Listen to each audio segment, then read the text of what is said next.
ममता बनर्जी की दिल्ली की राजनीति, जब वो दिल्ली आती हैं, दिल्ली में राजनीति करती हैं, एनडीए के साथ भी उनके संबंध रहे हैं। और पहले ये कहा जाता था कि ममता बनर्जी बहुत ही मतलब रिलायबल एलाई नहीं है, ना इधर की ना उधर की। और अब तो वो पश्चिम बंगाल की मुख्यमंत्री हैं फिर से प्रचंड बहुमत के साथ, और उन्होंने भारतीय जनता पार्टी को एक तरह से मात दी है। लेकिन इस वक्त जो वो कर रही हैं, उसको कैसे पढ़ें? या कांग्रेस मुक्त विपक्ष बनेगा? आलोक जी, सबसे पहले तो ममता बनर्जी ने सबसे बड़ी लड़ाई बीजेपी के खिलाफ जीत चुकी। हाँ। और एक बार हम लोग याद रखें, मैं ये नहीं कह रही कि ममता बनर्जी जो भी कर रही है सही कर रही है, मैं उसको सपोर्ट, मैं एनालाइज कर रही हूँ। अब आप देखिए 2019 में जब लोकसभा का चुनाव हुआ, तो जहां जो ये डेटा मैंने पढ़ा कहीं, जहां कांग्रेस बीजेपी की लड़ाई थी, वहां बीजेपी 90% जीत गई सीटें। जहां नेशनल इलेक्शन में, जहां रीजनल पार्टी के सामने आई भारतीय जनता पार्टी, तो 52% वो गिरा। अब आप देखिए, अब आप हम लोग देखते हैं, हिंदुस्तान का एक दौरा लेते हैं। कांग्रेस जीती कर्नाटका, कांग्रेस सरकार निकल गई हाथ से। कांग्रेस जीती मध्य प्रदेश, सरकार निकल गई हाथ से। कांग्रेस के पास अभी है पंजाब, राजस्थान, छत्तीसगढ़। आप मुझे बताइए मैंने कुछ मिस किया है? अभी हाल में जब बंगाल, असम, केरला और तमिलनाडु के चुनाव हुए, तो रीजनल पार्टीज ने बहुत अच्छा किया और कांग्रेस हार गई असम। और केरला में भी वो नहीं छा पाई। हालांकि कहते हैं कि वो केरला में हमेशा सरकार बदलती है। तो हम लोग एक चीज तो डिनाई नहीं कर सकते कि कांग्रेस बहुत ही कमजोर विपक्ष हिंदुस्तान को दे रही है।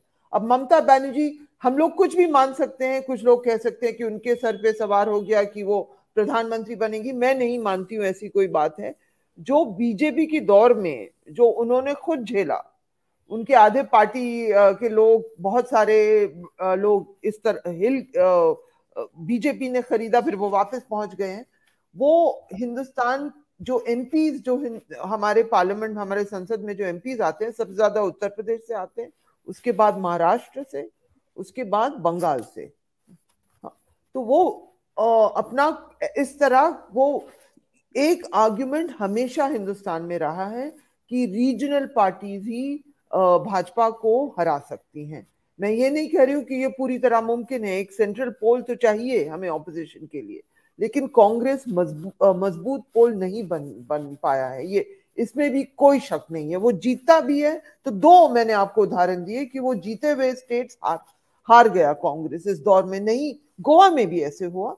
और कांग्रेस इतना मजबूत नहीं दिख रहा है। लेकिन तो ममता बनर्जी, इस अभी लोकसभा चुनाव के लिए कुछ साल बाकी हैं, देखते हैं। अभी उत्तर प्रदेश का चुनाव चल रहा है, वहां भी मजबूत ऑपोजिशन तो सपा ही दिख रही है, वो भी रीजनल पार्टी है।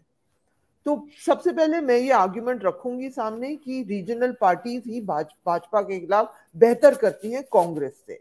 अब लेकिन फिर भी जब हम लोग सब यहाँ पत्रकार हैं, हम सब जानते हैं कि कोलिशन 30 साल हिंदुस्तान में कोलिशन चले, कोलिशन के लिए हमेशा बीच के एक सेंट्रल, एक नेशनल पार्टी की जरूरत है। ममता बनर्जी वो नहीं है अभी। हाँ, वो नहीं है।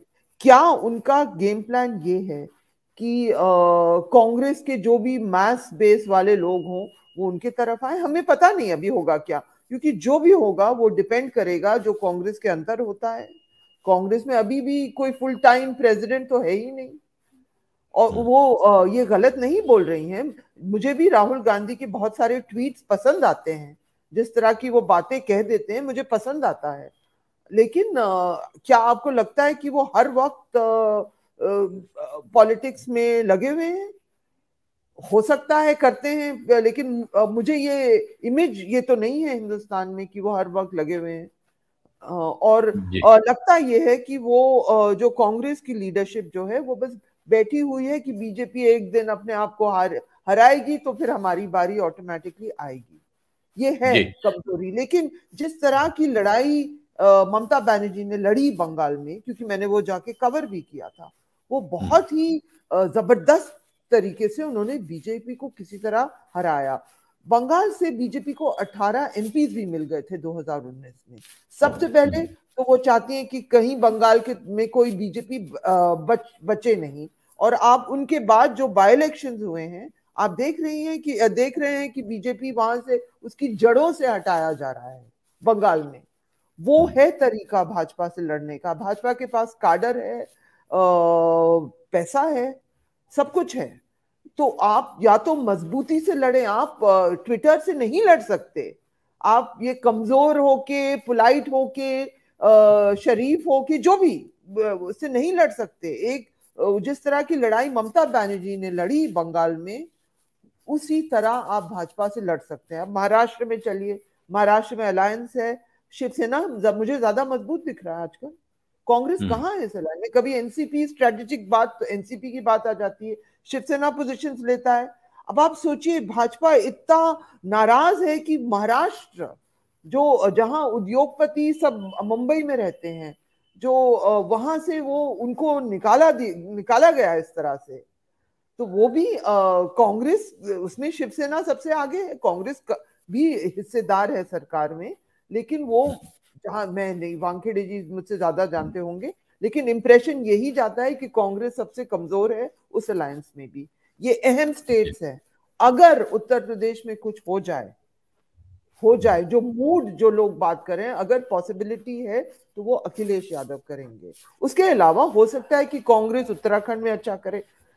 लग रहा है कि हिमाचल में भी कांग्रेस, ही छोटे छोटे स्टेट्स हैं, हो सकता है पंजाब भी बचा ले कांग्रेस। ये सब, कांग्रेस तो है नेशनल पार्टी, लेकिन जिस तरह से इस पार्टी ने ऑपोजिशन में उसने उसका रवैया, वो मजबूत ऑपोजिशन वाला नहीं है। दूसरी बात, एक छोटी छोटी चीज, जब ममता बनर्जी जीती तो आप कांग्रेस के, आप पार्लियामेंट्री लीडर हो, उनका नाम है अधीर रंजन चौधरी। हाँ, वो बंगाल में कुछ नहीं मिला उन्हें, लेकिन आप ये कांग्रेस ने कहा किस तरह से अच्छा वो रवैया दूसरी पार्टीज के तरफ किया है। कांग्रेस ने उनको हटाया ही नहीं। हालांकि जिस तरह की भाषा वो ममता बनर्जी के लिए इस्तेमाल करते हैं, वो बहुत ही पर्सनल, कुछ तरह से जेंडर इनसेंसिटिव भी है। उनकी ये खासियत है, वो बहुत ही नफरत करते हैं पर्सनल लेवल पे ममता बनर्जी से। और कांग्रेस ने ये सोचा ही नहीं कि इस महिला ने बीजेपी को इतना बड़ा धक्का दिया, इनको अब हटाया जाए। सीट तो मिली नहीं, बंगाल में 0 लेकर वो पहुंचे हैं, लेकिन वो अभी तक कांग्रेस की लीडरशिप कहते हैं कि सुनते हैं अधीर रंजन जी की बात। बीजेपी, कांग्रेस ने सोचा ही नहीं कि इस शख्स का थोड़ा डाउनग्रेड करें, किसी और शख्स को बनाएं। सत्य हिंदी का ऐप डाउनलोड करें गूगल प्ले स्टोर पर।